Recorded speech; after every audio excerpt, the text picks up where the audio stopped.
Why did you do 100 hours of meditation in 10 days? So I did 100 hours of meditation in 10 days because I wanted to change the way my brain worked.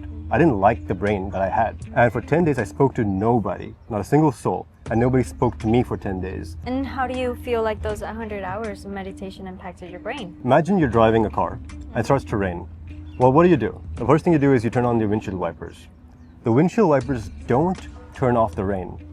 They just make it possible for you to see despite the rain. Yeah. And that's how meditation is for me. A week after I got back from the meditation retreat, I had a call with my mom and she was yapping about something. And we had some kind of disagreement. I hadn't done something which she wanted me to do. I hadn't done something. So she said, "Oh, you're so lazy." And she was right about the version of me that existed 5 years ago. Yeah. She still has a younger version of me in her brain. And all our parents kind of have this. Yeah. And as much as we would like to say that we're mature and we're past all that and we don't care what our parents think, no matter how old we get, we do have that small part of us which does care. Yeah. So usually, if my mom had said that, either it would be an argument or I would have not argued but still carried the weight of that with me. But like the Buddha said, when you carry resentment against somebody, it's like carrying a hot piece of coal, waiting to throw it at somebody else. But the only person who's getting burned is you. It's a really good way to see the world in this point, right? Just changes the way that you think. So what happened when you first started then? Another thing that I noticed about me, which I didn't like, was that when I was in a conversation with somebody, I'd be waiting for my turn to speak. That's not good. That's how you have shallow conversations. But after the meditation retreat, I realized what I was doing. I realized that I just wanted to be heard. But instead, I decided to let the other person be heard. And that was the actual secret to having meaningful conversations and an actual presence in conversation. It wasn't about the way you speak. It's about your skill at English or the fluency. It's about if you're actually there with the other person or not. That's right. You're able to be selfless. Yeah. And put yourself out there as well and just actually keep the conversation going, you know? When you're doing these 100 hours, what is it that you're thinking in the first 20 hours? When I first got to the meditation retreat, I was actually really pumped for it because the past 3 months were very difficult business months for me. Like I was grinding every single hour, waking hour of the day. I'd won this big prize, this big competition in the thing called school games. So I met Alex Hormozy, who's a billionaire, and all these famous and rich people. And I had only gotten there because of hard work, but I was also kind of burnt out from all that effort. So I was really excited to go to this meditation retreat because I thought this is a perfect time to de-stress and let go of all those things. Yeah. But the opposite happened. So I got there, the first day was fine, but the second day, I had regret. My brain started telling me things like, why am I here? Why am I wasting time? How is this meditation retreat gonna make me money? Yeah. The kind of questions which had some truth to them, but they weren't the reason I was there. There's this part of your brain, it's called the DMN. It's called the default mode network. It's the part of the brain which creates these thoughts in the first place. And it goes hyperactive on the first day. So back in the day, I used to be a 50 cal machine gunner. So I used to shoot 50 cal machine guns all day long. And as a result, my hearing is just not what it used to be. I have tinnitus. Tinnitus is this thing where imagine like it's just a small mosquito. It's by your ear just constantly buzzing. It sucks. Annoying. I hate it. Yeah. I can hear it now, but only because I pointed it out to myself. Otherwise, I just wouldn't notice it because there's other stuff going on that you pay attention to. But if you're going to meditate for 10 hours a day, the only thing you hear is the tinnitus sound. Sucks. So the first 20 hours were really rough. The thoughts were all negative, full of regret. Wow, look at that ship. Isn't that beautiful? Oh my gosh. Take a picture. Hey, we got to enjoy a moment of presence together, right? Yeah, literally. Isn't that what meditation is about? So during those first 2 days, I literally felt like I should get up, pack my stuff, let them know that I don't belong here. I should just leave. But I'm glad I stayed because day 3 is when things started to change. Wow, it sounds like the first 24 hours were just a full blown of like first doubt and then focus and then realization of what is coming about, right? Right. So now that you're at day 3, what happened? On day 3, I woke up in the morning and I felt light, but I also felt that there was tears in my eyes. And I also noticed that the pillow that I was sleeping on was moist. I didn't know what happened, but something was different when I woke up on day 3. Like I felt it the second I woke up. Despite how important it was on my meditation journey, I don't remember a single thing that happened. And the reason was that the narrator turned off. So when we do anything as we go through life, I have a narration that's going on in my head. I'm sitting here, I'm sitting with Krista, we're making this video, and we're making it for a reason. We have a message to say, and we have a business to grow. We have all these goals and reasons and meaning behind the things that we do. But when I woke up on day 3, all that went away.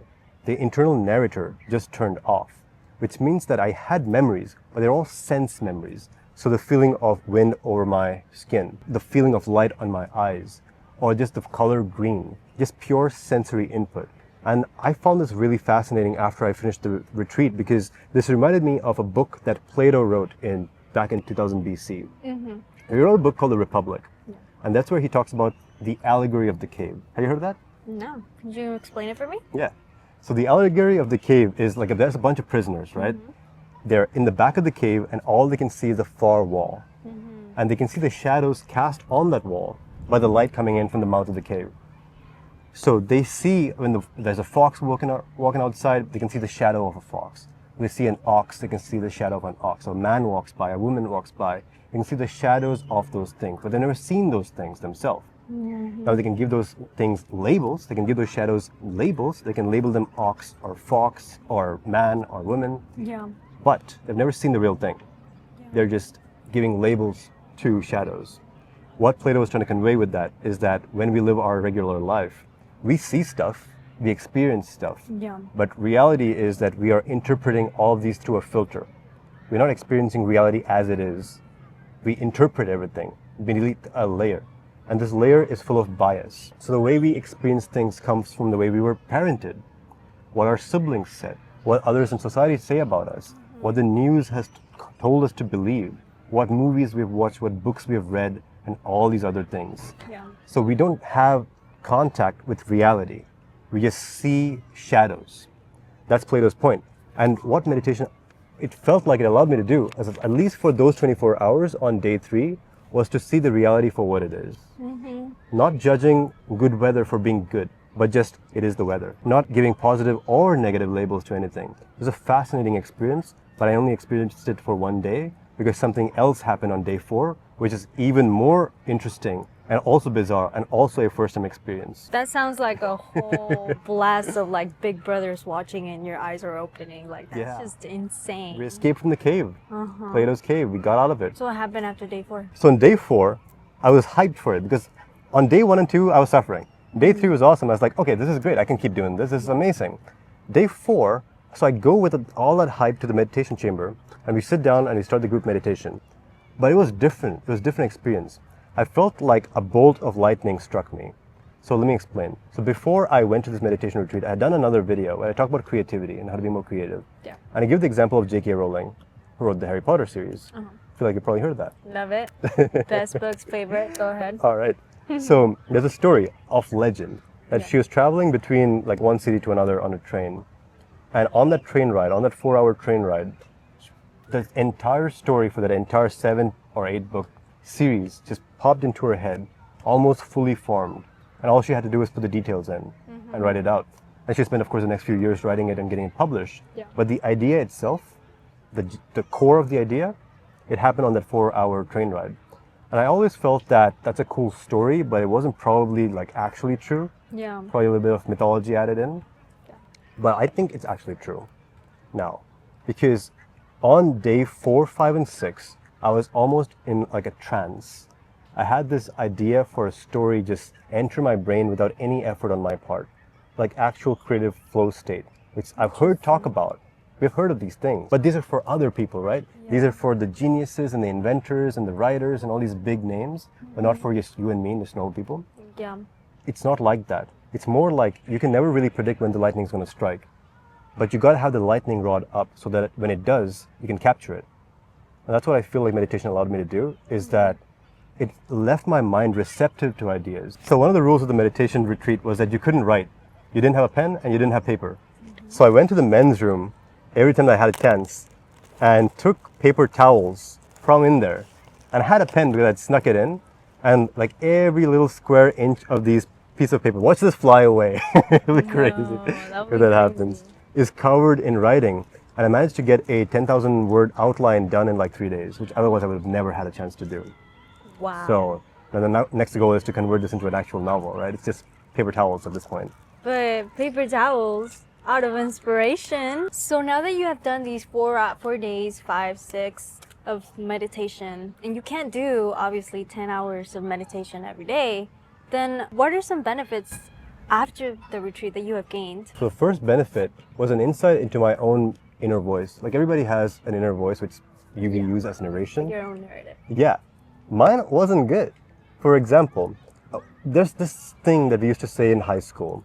Like whenever something bad happens but you don't want it to, you'll just say, I want to kill myself. Like, Oh yeah. it's not even, you know what I'm talking I'm about? so stupid. Yeah, or I'm so Yeah. stupid, I want to, or like just cancer, or some stupid like So something like cringe. that. So Yes. cringe, right? But you know what I'm talking about. Yes. And I've not been in high school for years, but that bad habits continue to stay with me. Like we notice bad physical habits that we do, but sometimes we forget about the bad mental habits that we have taken on and we haven't forgotten. So as soon as I got out of the meditation retreat, I don't even know what happened, like stubbed my toe or something. And I said that sentence. And it's not even a true suicidal thought. It's not serious, it's not deep, but it's an ugly sentence. Yeah. It's not something that you want to say to yourself for the rest of your life. Yeah. And the first step to change a habit, mental or physical, is to notice it. So once I started to notice it, I was like, I want to change this. I want to replace this sentence. So I replaced it with, I'll live. So when something frustrating happens, something which I don't want to have happen, I'll say, I'll live, Oh yeah. which is the same kind of reaction, but it's a little bit more positive. Yeah, exactly. You speak like to yourself. Yeah. Literally. The second benefit, I'm going to give you an experiment to do right now. Okay. You. Me. So I'm going to give you a sentence, Okay. and I want you to be observant of your own emotional state as I say it. And that goes for everybody who's watching. The United States is the best country in the world. So some people, when they heard that sentence, will say, hell yeah, United States is the best country in the world. Don't have to tell me twice. Yeah. Right? But at the same time, there's going to be some people who are on the fence, who have some reservations. And also there's going to be a lot of people who just straight out disagree and say, no, it's an evil country, this, that. No matter what your point of view is, just me saying those sounds went into your brain, did something, and caused an emotional response. Positive or negative or somewhat mixed. Yeah. But think about how weird that is. I just made some sounds with my mouth. You're not even watching this right now. You might be watching this after a year. You're watching this from like 1,000 miles away. Yeah. And yet those sounds had an emotional impact, which means, broadly speaking, every piece of content that we consume has an emotional impact on us. The news that we watch, the videos that we choose to watch, the influencers that we follow, also our friends and family around us, our teachers, professors, everybody. The stuff they say leaves an impact on you. They say that you are what you eat. And that might be true for the physical body. But when it comes to the mind, it's what you consume, the stuff you read, the things you listen to. The fastest way to change somebody's life is to change the inputs. Because if you want to change the outputs, you got to change the inputs. You said I had some toxic habits, and then you did not say what your toxic habits were. So I had a problem with alcohol back in the day. I used to literally drink Fireball before coffee in the morning, just because Fireball makes you feel warm. And That throat feeling. yeah, it's not good. Yeah. But I think I also wanted to punish myself. It's like it's the worst thing. It's like a self-fulfilling prophecy. You aren't living up to your dreams. You feel like that's wrong and should be punished. So you punish yourself, which moves you even further from your dreams. It's self-sabotage, which I think everybody has indulged in because it kind of low-key feels good. That's a weird thing about it. The thing is, everybody does everything which they do because there's something about it which they like doing. In the moment, yeah. Something dark, something which pulls you towards it. I like to explain human behavior using the TBR model. TBR is trigger, behavior, and reward. So imagine this, Krista. Imagine you had Jengas, right? Jenga blocks? 2 Jenga blocks and 1 Jenga block on top, Yeah. like Stonehenge. Yeah. The bottom 2 are the trigger and the reward. The behavior sits on top. Okay. So if you want to build a behavior, you got to have a strong trigger and a strong reward. If you want to kill the behavior, you got to knock out the reward, knock out the trigger. So there's something that you do which you don't want to do. It means there's triggers in your environment which is causing you to do it. And it means there's a reward attached to it. So either you got to remove the trigger or the reward or both. At the same time, if there's something that you want to do, but you aren't doing it, the trigger is not strong enough. The reward isn't strong enough. So what do you do? So you got to engineer the trigger and you got to engineer the reward. I'll give you an example. If you wanted to have this habit of jogging every morning, there's 2 things you can do. First thing to do is the trigger. So you can take your jogging shoes and put it in your bathroom. So when you go to brush your teeth in the morning, you have no choice but to see them. Yep. That's the trigger. It causes an action. But you also need a reward, otherwise you're just going to see the shoes and then avoid it anyway. So you can say that you can enjoy this amazing, healthy smoothie only after the jog. And if you really care about that smoothie, then you'll do the jog, to get the reward. Yeah. Now, it might begin with a kind of a small reward like a treat, right? But once you start to get the intrinsic reward of the jogging, once you start to see this physique changes, people start treating you differently, then you start to develop those internal rewards as well. At that point, you aren't even doing it for the smoothie. You're doing it for you. Yeah. And that's what matters. That's so interesting. It's kind of like you figure out your behavior and then you want to Jenga your way to it. Yeah. You know? Yeah. I mean, it's literally like we're programs. Like we run on these rules, these algorithms. But the thing that makes us different from like AI or computers is that we can choose our own programming. Yeah. But most people don't, which means they live cradle to grave, living somebody else's program. That's right. That's so interesting, cradle to grave. Y'all need to catch that. People want to quit their bad habits, but they don't. Why do you think that is? So if I wanted to quit smoking, but I visited the same gas station where I used to purchase my smokes every day, what do you think is going to happen? Buy cigarettes? Of course. Yeah. Because every time I see the temptation, at some point I'm going to give in, and I'm going to let weakness take control of me. The easiest thing to do is to not to step into the gas station in the first place. Yeah. That's an example of getting rid of the trigger, but you can also get rid of the reward. So how do you do that? I had this friend who was a smoker, like he used to smoke all the time, but he started to introduce this weird little habit. Before smoking, he would dip the cigarette in water, and then he would smoke it. So it just tastes different and weird. Yep. So he started to teach his brain that that hit isn't there anymore. Soggy cigarettes, who wants them? Not me, not anybody. Yeah. So soon enough, he just stopped smoking because he's like, didn't get the reward anymore. As soon as the brain stops getting the reward, it has to stop. There's this concept called the Skinner box. Have you ever heard of it? No. So there's a scientist named B.F. Skinner back in the 30s. Yeah. It's like 100 years ago at this point, right? Yeah, a long time Holy ago. shit, it's crazy. So B.F. Skinner had this experiment where he put a mouse inside a cage. It had a little button on it. And every time the mouse goes and hits a button, it gets a treat. So when it gets a treat, it's rewarded, so it keeps hitting the button. But what they did is they rigged up the button to a randomized reward schedule, which means that sometimes you hit the button, you get the reward. Sometimes you hit it, you don't get the reward. Interestingly, the mice which were in that second cage, they hit the button way more because they had lost aversion, which means that they didn't know when the reward was going to come, so they have to double down and triple down on hitting the reward because it's always going to be a rainy day the next day. They're insecure. They don't have guarantees around them, so they have to. They're addicted. Now, Instagram works the same way. When you're scrolling, not every post is going to be to your liking. There's going to be ads. There's going to be like bad posts, but every now and then there's going to be a post that you actually do like and you do engage with, and they intersperse those posts in such a way to create the perfect Skinner box for your psychology. Whoa, that's deep.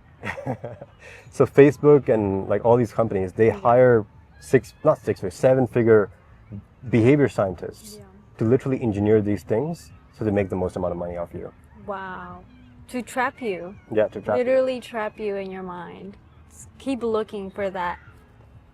Yeah, They're it's like conditioning us. yeah, you're like That's what they're always doing. one scroll away. Oh my gosh. It's like two I feel like that's bad relating way too videos hard and for then- you. Huh? It's like relating too much for you. I am, and I'm relating so much. I'm addicted to TikTok. Yeah. That's so bad. It's TikTok. a bad habit. I need to fix that So how would you fix it? by fixing my trigger. Okay, how'd you do that? So Watching bad videos. yeah, but it's not going to give you bad videos because they know, right? Yes. So what you can do though, there's this app called Brick. Have you heard of it? I've heard of Brick. Okay, it actually works. So what to do?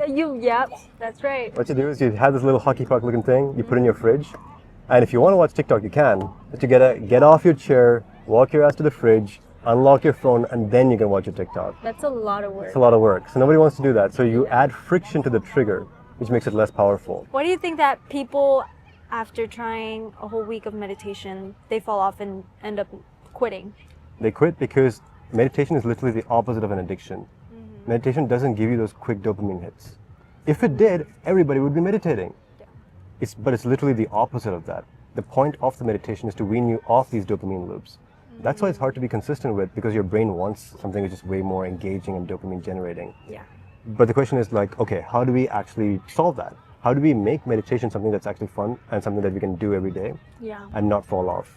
So here's what I've started to do, and this is something which nobody teaches. I don't think anybody does it like this. Is I take a pencil and a paper with me when I meditate. It does two things for me. First, if I have a thought which is actually valuable, I'll just take it down because it might be actually valuable. The second thing is, as I meditate, thoughts will pop up into my head like it does for everybody. Trains of thought, things which you have regretted doing, things which people have said which you didn't like, but it doesn't even have to be negative. It could be fantasies, it could be daydreaming, it could be dreaming about your dream car, your dream girl, dream about your childhood, anything, all these random things. The thing is, once you go on these loops, you do eventually at some point realize that you're daydreaming. Wow. And you realize that you got to come back to the meditation. So every time that happens, you put a tally on the paper. You count up. So that's kind of your score. Now, I don't see it as a score, but the idea is that every time you notice that you're in a thought loop and you come out of it, that's a win. That's what the meditation is trying to train you to do. It's not to be a slave to your thoughts. Again, like I said, you're not your mind. Yeah. You don't have to identify with your mind. Instead, you can see the mind as kind of a radio. Like when you're listening to the radio, you don't really know what comes next, like what kind of song they're going to play or what the host is going to say. And I look back at my score, I'm like, okay, I got 10 reps in today. I got 10 reps of becoming present. And then present with yourself, present with how you feel, your sensation. Exactly. And back when I was younger, when I had tried meditation, every time I found myself kind of looping my thoughts, I always kind of felt like it was a punishment. In the sense that I always felt like I suck at meditation. I can't even focus on one thing for like 10 minutes. What's wrong with my brain? But now I have the opposite outlook. Oh, I noticed that I was looping in my thoughts. Great, that's a win. And I note it down. Like you let yourself Yeah. just fall into that. Yeah. Wow. Like you noticing that your thoughts are spiraling is actually the win. That's the thing which you're going for. That's the point of meditation in the first place. So it's not a punishment. It's not that you're doing it wrong. You're actually doing it right. Do you think you can get the same results if you were to do this type of meditation at home? I think you'll get a lot of results if you start meditating at home. But there is something special about going to a place where there's experienced teachers who are there to solve your questions and help you out. And you're also with 100 other people who are also trying to improve themselves, also on the same path as you. I think that just has a different atmosphere and different environment. Sometimes it's just easier to do what other people are doing around you. That's why entrepreneurs will get together to grow their businesses. That's why sports people will obviously go to sports meets to get better at their sport. Like everybody who's on top of their game usually has a social network around them who are also other people who are on top of their game. Tiger Woods has a coach. He's the best golfer in the world. Why does he need a coach? It's for reinforcing those good habits and those good behaviors. So in order to make meditation, like if you ask me to do 10 hours of meditation every single day, starting now, it would be a genuine challenge and I may not succeed. But when 100 other people are doing the same thing, it's hard to fail because you're like, they can do it, I can do it. That actually brings up an interesting thing, Krista. I don't think even you know about this. I have these things called growth houses. I don't think we've talked about this. Last year or so, me and subscribers of the channel, we met up at Austin and we took a big Airbnb and everybody had their own room and everything. So just a bunch of guys who wanted to improve themselves got together at this house. It so happened that one of the guys, his name is Steven, he came there as a junior union working floor carpenter. That's what he was. Today, he owns the fastest growing flooring company in the state of Pennsylvania. Another guy, his name is Taylor. He was a software engineer. He's already making good money and everything. But that's not what he wanted to do long term. Today, he owns a coaching business which makes more than $20,000 per month. Holy crap. We also had Elijah and Matthew. So these two guys, straight out of high school, so young guys, like 18, 19. And they already owned a business coming in. They're already making like 10K per month because, they're smart and industrious young gentlemen. But now they're making like 40, 50 per month. Wow. Now, this is not to say that I take any kind of responsibility or credit for these men's achievements. Obviously, it was their hard work and their talents which got them there. Yeah. But I do think that those few weeks in that growth house spurred them to think bigger and think more creatively and find their actual true potential. And hell, that's true for me as well. I won school games, like I said earlier in this video. So I would have never thought I would be in a room where each person's worth like more than $1 million. But it did happen. And it all ties back to that small period of time. It doesn't take a long time to transform. It just takes the right people and the right behaviors. And the right input too. The right inputs. Speaking of growth houses, I'm going to be doing a giveaway. So I'm going to give away one slot, 400% free for the upcoming growth house. No, really? Yeah, actually. So I'm going to pay for somebody's tickets. Okay. I'm going to pay for their lodging. I'm going to pay for their food. I'm going to pay for everything. They're just going to come in and they're going to enjoy, like they have a time of their life. They're going to work harder than ever worked before and leave with fantastic experiences and potentially even a business. That's insane. So when's that going to happen? I don't know yet. The details are still up in the air. So I have a newsletter link. So we'll click it and you'll put your email in. So when that giveaway app actually happens, you'll be the first to know. All right, Kyle. So now we're to the last question, and it's a pretty important one because this one will impact the rest of the world, whoever sees this video. Now that you have made this video, what do you want to tell the audience, whoever's watching this video, what do you want to tell them that would help impact them? The one sentence which I want everybody to take away from this is that if you want to change the outputs, you have to change the inputs. So if you like exactly where your life is right now, then don't change anything. You already have a system that works, just keep doing that. However, if you're not happy with what's your life looking like right now, and you want to change that, then you must change the inputs. And here's how I want you to change the inputs. Put down your laptop, put down your phone, put down whatever it is that you have. Take the paper which I mentioned, have a pen with you, and do a 10-minute meditation. Set the timer on your phone, let it go for 10 minutes, and every time you find your mind wandering, just put a tally on there. And at the end of it, you're going to see a number. That's the number of times you caught yourself with your mind wandering. In the comments, put down what that number is. All right, well, that was pretty awesome, very impactful, and I will definitely be implementing a lot of this. Do you have fun? Life. Oh yeah, I had a lot of fun.